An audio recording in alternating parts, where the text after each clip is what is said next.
നമ്മുടെ തക്ബീറത്തുൽ ഇഹ്റാമാണ്. നബി സല്ലല്ലാഹു അലൈഹി വസല്ലം പറഞ്ഞു, മിഫ്താഹുസ് സ്വലാത്തി അത്തഹൂർ വതഹരീമുഹാ അത്തക്ബീർ വതഹ്ലീലുഹാ അത്തസ്ലീം. നിസ്കാരത്തിന്റെ താക്കോല് അത്തഹൂർ, ശുദ്ധീകരണമാണ്. നിസ്കരിക്കണം എന്നുണ്ടെങ്കിൽ ആ പൂട്ട് തുറക്കൽ എന്തുകൊണ്ടാണ്? ഉളു വേണം. ഉളില്ലാത്തവന് നിസ്കരിക്കാൻ പറ്റില്ല. ഏതുപോലെ ചാവില്ലെങ്കിൽ തുറക്കാൻ പറ്റൂല. അപ്പൊ ഇതിന് തുറക്കാനുള്ള യന്ത്രം ഏതാണ്? ഉപകരണം ഏതാണ്? ഉളുവാണ്. തഹരീമുഹ അത്തരം കാര്യങ്ങളൊക്കെ പിന്നെ ഹലാലായി. അതാണ് നബി സല്ലല്ലാഹു അലൈഹി വസല്ലം പറഞ്ഞത്. ഈ സമയത്ത് നമ്മൾ എന്ത് ചെയ്യണം? കൈ ഉയർത്തണം എന്നുള്ളത് പ്രവാചകന്റെ ചര്യയാണ്. 4 സന്ദർഭങ്ങളിൽ മഹാനായ നബി തിരുമേനി സല്ലല്ലാഹു അലൈഹി വസല്ലം നിസ്കരിക്കുമ്പോൾ കൈ ഉയർത്തിയിട്ടുണ്ട്. ആ 4 സന്ദർഭങ്ങളും വ്യക്തമായി സഹീഹായ ഹദീസുകളിൽ വന്നിട്ടുണ്ട്. 22ഓളം സഹാബികളിൽ നിന്ന് 22ഓളം സഹാബികൾ കണിശമായി ഈ വിഷയത്തിൽ പ്രവാചകന്റെ ഹദീസുകൾ ഈ വിഷയത്തിൽ റിപ്പോർട്ട് ചെയ്തിട്ടുണ്ട്. പ്രവാചകൻ കൈ ഉയർത്തിയിട്ടുള്ള സന്ദർഭങ്ങളെ പറ്റി പറയുന്നിടത്ത് പണ്ഡിതന്മാരായ 22ഓളം സഹാബത്തിന്റെ പേരിങ്ങനെ ഓരോന്നായിട്ട് എടുത്തു പറഞ്ഞിട്ടുണ്ട്. പ്രഗത്ഭരായ സഹാബാ കിറാം റളിയല്ലാഹു അൻഹും. ഈ മഹത്തായ ഈ സന്ദർഭങ്ങൾ ഏതൊക്കെയാണ്? അബ്ദുല്ലാഹി ഇബ്നു ഉമർ റളിയല്ലാഹു തആല അൻഹു പറയുന്നു, കാന നബിയ്യു സ്വല്ലല്ലാഹു അലൈഹി വസല്ലം ഇദാ ഖാമ ഇല സ്വലാത്തി റഫഅ യദൈഹി ഹത്താ യകൂന ഹദ്വ മൻകിബൈഹി ثم يكبر فإذا أراد أن يركع رفعهما مثل ذلك وإذا رفع رأسه من الركوع رفعهما كذلك وقال سمع الله لمن حمده ربنا ولك الحمد. അള്ളാഹുവിന്റെ പ്രവാചകൻ സല്ലല്ലാഹു അലൈഹി വസല്ലം ഇദാ ഖാമ ഇല സ്വലാത്തി, നിസ്കരിക്കാൻ വേണ്ടി നിന്നാൽ റഫഅ യദൈഹി, തന്റെ ഇരുകരങ്ങളും ഉയർത്താറുണ്ടായിരുന്നു. ഹത്താ യകൂന ഹദ്വ മൻകിബൈഹി, 2 ചുമലിന്റെ അത്ര ഉയരുന്നത് വരെ. ഇപ്പൊ ചുമലിന്റെ അത്ര ഉയർത്തലും മതി. പിന്നെ ഒരു ഉപ്പമാക്കാന നബി സല്ലല്ലാഹു അലൈഹി വസല്ലം ചില സന്ദർഭങ്ങളിൽ കൈ ഉയർത്തുമ്പോൾ ഏതുവരെ എത്തിയിരുന്നു? ഹത്താ യുഹാദി ബിഹിമാ ഉദ്നൈഹി, 2 കൈയും ഈ ചെവിന്റെ ഈ പിടുക്കിൻ്റെത്തോളം ചിലപ്പം കണ്ടുവരും. അപ്പൊ ഇത്ര ആയാലും മതി. 2 ചുമല് എന്ന് പറയുന്നത് ഇപ്പതാണല്ലോ മൻകിബ് എന്നതാണ്. ഇതുവരെ ഉയർത്തിയാലും മതി. ചില സന്ദർഭങ്ങളിൽ നബി കുറച്ചും കൂടെ എത്രയാക്കിയിട്ട് ചെവിന്റെ പിടുക്കത്തോളം ഉയർത്താറുണ്ടായിരുന്നു. അപ്പൊ അങ്ങനെ അത്രയാണ് ഉയർത്തേണ്ടത്. അങ്ങനെ ഉയർത്തിയ അല്ലാഹു അക്ബർ നബി പറയും. അപ്പൊ അതാണ് ഒന്നാമതായിട്ട് കൈ ഉയർത്തേണ്ട സന്ദർഭം. നിസ്കരിക്കാൻ വേണ്ടി തുടങ്ങുമ്പോഴുള്ള ഒന്നാമത്തെ തക്ബീറത്തുൽ ഇഹ്റാമിൽ കൈ ഉയർത്തണം. മറ്റൊന്ന് ഫൈദാ അറാദാൻ യർകാ റഫഅഹുമാ മിസ്ല ദാലിക, റുകൂഇലേക്ക് പോകാൻ ഉദ്ദേശിക്കുമ്പോൾ ഉണ്ടോ, ഫാത്തിഹയും സൂറത്തും കഴിഞ്ഞിട്ട് നമ്മൾ റുകൂഇലേക്ക് പോകുമ്പോൾ അല്ലാഹു അക്ബർ എന്ന് പറഞ്ഞിട്ട് വേണം ഉയർത്താൻ. ഇത് നമ്മൾ പലപ്പോഴും ചെയ്യാറില്ല, അല്ലേ? ബഹുഭൂരിപക്ഷം ആൾക്കാർ ഈ സുന്നത്ത് കൈയൊഴിക്കാറാണ് പതിവ്. എന്തുകൊണ്ടാണ്? അറിവില്ലാത്തതുകൊണ്ടാണ്. അപ്പൊ അതുകൊണ്ട് നമ്മൾ ഈ കാര്യം ശ്രദ്ധിക്കണം. 4 സന്ദർഭങ്ങളും നമ്മൾ മറക്കരുത്. ഒന്നാമതായിട്ട് തക്ബീറത്തുൽ ഇഹ്റാമിന്റെ സന്ദർഭത്തിൽ, രണ്ടാമതായിട്ട് റുകൂഇലേക്ക് പോകുമ്പോ. പിന്നെ എപ്പോഴാണ് നബി ഉയർത്തിയത്? وإذا رفع رأسه من الركوع رفعهما كذلك وقال سمع الله لمن حمده ربنا ولك الحمد. റുകൂഇൽ നിന്ന് ഉയരുന്ന സന്ദർഭത്തിലും നബി ഇതുപോലെ ഉയർത്തും. അതാ സമി അല്ലാഹു ലിമൻ ഹമിദ എന്ന് പറയും ചെയ്യുന്നു. ഇതാണ് 3 സ്ഥലങ്ങൾ തൊട്ടടുത്ത് വരുന്നതാണ്. തക്ബീറത്തുൽ ഇഹ്റാമും റുകൂഇലേക്ക് പോകുമ്പോഴും റുകൂഇൽ നിന്ന് വരുമ്പോഴും. ഇനി ഒരു സന്ദർഭമുണ്ട്. അതെന്താ? നബി സല്ലല്ലാഹു അലൈഹി വസല്ലം അങ്ങനെ ചെയ്യുന്നതായിട്ട് കണ്ടുകൊണ്ട് റസൂലുള്ളാഹി അങ്ങനെ ചെയ്യാറുണ്ടായിരുന്നുള്ളതിന്റെ അടിസ്ഥാനത്തിൽ ഇതേ സ്വഹാബി തന്നെ വിശദീകരിക്കുകയാണ്. അദ്ദേഹത്തിന്റെ പതിവെന്തായിരുന്നു? അബ്ദുല്ലാഹി ഇബ്നു ഉമർ റളിയല്ലാഹു തആല അൻഹുവിന്റെ പതിവെന്തായിരുന്നു? അന്നഹു കാന ഇദാ ഖാമ മിനർ റകഅതൈൻ റഫഅ യദൈഹി. 2 റകഅത്തിൽ അവസാനിച്ചതിന്റെ ശേഷം നമ്മളൊരു ആദ്യത്തെ തഹിയാത്തിൽ ഇരിക്കുമല്ലോ. 3 റകഅത്തുള്ള നിസ്കാരാണെങ്കിലും 4 റകഅത്തുള്ള നിസ്കാരാണെങ്കിലും സുബഹിക്കൊഴികെ എല്ലാ നിസ്കാരത്തിലും 2 തഹിയാത്തുണ്ട്.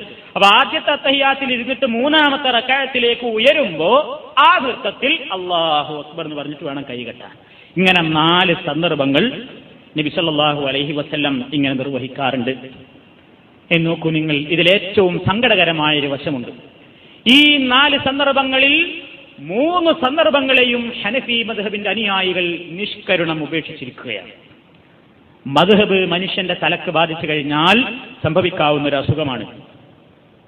മഹാനായ നബി കരീം സല്ലല്ലാഹു അലൈഹി വസല്ലം 22 സഹാബികൾ നമുക്ക് പഠിപ്പിച്ചിരുന്നു. നബി അങ്ങനെ ചെയ്യാറുണ്ടായിരുന്നു, അങ്ങനെ ചെയ്യണം. എന്നാൽ നിങ്ങൾ പള്ളികളിൽ ശ്രദ്ധിച്ചു നോക്കൂ. ഒരു വിഭാഗം ആളുകൾ നിസ്കരിക്കാൻ വേണ്ടി ആ തക്ബീറത്തുൽ ഇഹ്റാം കിട്ടുമ്പോൾ അല്ലാഹു അക്ബർ പറയുന്നത് ഒഴിച്ചാൽ പിന്നെ അവരുടെ കൈ പിന്നെ പൊങ്ങേയല്ല. റുകൂഇൽ പോകുമ്പോഴുമില്ല, സമീഅല്ലാഹു ലിമൻ ഹമിദ പറയുമ്പോഴുമില്ല. ആദ്യത്തെ 2 റകഅത്ത് കഴിഞ്ഞിട്ട് തഹിയാത്ത് നിർവഹിച്ച് 3ാമത്തെ റകഅത്തിലേക്ക് വരുമ്പോഴും അങ്ങനെ ചെയ്യുന്നില്ല. ആരായിരുന്നു ചെയ്യുന്നത്? ചോദിച്ചാൽ പറയും ഞങ്ങൾ ഹനഫികളാണ്. ഇമാം അബൂ ഹനീഫത്തുൽ കൂഫി റഹ്മത്തുള്ളാഹി അലൈഹിയിലേക്ക് ചേർത്തുകൊണ്ട് പറയുന്ന ഒരു മദ്ഹബിന്റെ പേരാണ് ഹനഫി മദ്ഹബ്. അദ്ദേഹം അതിന് ഉത്തരവാദിയാണോ? ഒരിക്കലുമല്ല. നമ്മൾ ആരും അങ്ങനെ തെറ്റിദ്ധരിക്കരുത്. ഹനഫി ഇമാം ഒരിക്കലും ഇങ്ങനെ ചെയ്യരുതെന്ന് പറഞ്ഞിട്ടില്ല. അദ്ദേഹം അങ്ങനെ ആ രൂപത്തിൽ നിർവഹിച്ച അദ്ദേഹത്തിന് അന്ന് ഹദീസ് കിട്ടിയിട്ടില്ല. നബി ഇങ്ങനെ 4 സന്ദർഭങ്ങളിൽ ഉയർത്താറുണ്ടായിരുന്നു എന്ന് മഹാനവറുകൾക്ക് കിട്ടാത്തത് കൊണ്ടാണ് അദ്ദേഹം അതിനെ സംബന്ധിച്ച് പറയാതിരുന്നത്. അവരൊക്കെ വലിയ വിനീതരായിരുന്നു. അവർ തന്റെ സമൂഹത്തോട് എന്താണ് പറഞ്ഞത്? ഇദാ സഹൽ ഹദീസു ഫഹുവ മദ്ഹബി. ഹദീസ് സഹീഹായി വന്നാൽ പിന്നെ എന്റെ മദ്ഹബ് ഹദീസാണ്, എന്റെ അഭിപ്രായത്തിന് പിന്നെ വിലയില്ല എന്നാ അവരൊക്കെ പറഞ്ഞത്. എല്ലാ ഇമാമിയങ്ങളും അങ്ങനെ പറഞ്ഞിട്ടുണ്ട്. പ്രത്യേകിച്ച് അദ്ദേഹം പറഞ്ഞു, ഇദാ ഖുൽതു ഖൗലൻ യുഖാലിഫു കിതാബല്ലാഹി സുബ്ഹാനഹു വ തആല വ ഖബറ റസൂലി സ്വല്ലല്ലാഹു അലൈഹി വസല്ലം ഫത്റുകൂ ഖൗലി. എത്ര വിനീതമായ സ്വരമാണത്! എന്ത് വലിയ വിനയത്തിന്റെ ഉടമയിൽ നിന്ന് വരുന്ന വാക്കാണത്! എന്താ അദ്ദേഹം പറഞ്ഞത്? ജനങ്ങളെ, ഇദാ ഖുൽതു ഖൗലൻ, ഞാൻ വല്ല അഭിപ്രായവും പറഞ്ഞാൽ, എങ്ങനത്തെ അഭിപ്രായം? ആ അഭിപ്രായവും യുഖാലിഫു കിതാബല്ലാഹി തആല വ ഖബറ റസൂലി സ്വല്ലല്ലാഹു അലൈഹി വസല്ലം, എന്റെ അഭിപ്രായവും അള്ളാഹുവിന്റെ പരിശുദ്ധ ഖുർആനും പ്രവാചക തിരുമേനി സ്വല്ലല്ലാഹു അലൈഹി വസല്ലമിന്റെ വാക്യങ്ങളും എന്റെ അഭിപ്രായങ്ങളും തമ്മിൽ എതിരാകുന്നുണ്ടെങ്കിൽ, കൂട്ടിമുട്ടുന്ന അവസരം വരുന്നുണ്ടെങ്കിൽ, ഞാനത് മനഃപൂർവ്വം പറഞ്ഞതല്ല.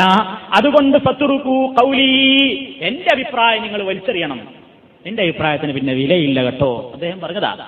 ഞാനൊരു കാര്യം പറഞ്ഞു, പിൽക്കാലത്ത് നിങ്ങൾക്ക് ഖുർആനിന്റെയും ഹദീസിന്റെയും അടിസ്ഥാനത്തിൽ മറ്റൊന്നാണ് മനസ്സിലായതെങ്കിൽ ആ അഭിപ്രായത്തിലേക്ക് ഞാൻ മടങ്ങിയിരിക്കുന്നു, എന്റെ അഭിപ്രായം നിങ്ങൾ വലിച്ചെറിയണം എന്ന് വിനീതമായ സ്വരത്തിൽ പറഞ്ഞുപോയ മഹാനവറുകളുടെ പേരിലേക്ക് ചേർത്തിപ്പറയുന്ന മദ്ഹബിന്റെ അനുയായികൾ നബി സല്ലല്ലാഹു അലൈഹി വസല്ലമിന്റെ 22ഓളം സഹാബാ കിറാമിൽ നിന്ന് വിശദമായ റിപ്പോർട്ട് വന്നിട്ടുള്ള ഈ സംഗതി ഹനഫികളാണ് ഞങ്ങൾ എന്നുള്ള ഒരൊറ്റ പേരിട്ടുകൊണ്ട് ഈ ഏർപ്പാട് അവർ ചെയ്യാറില്ല.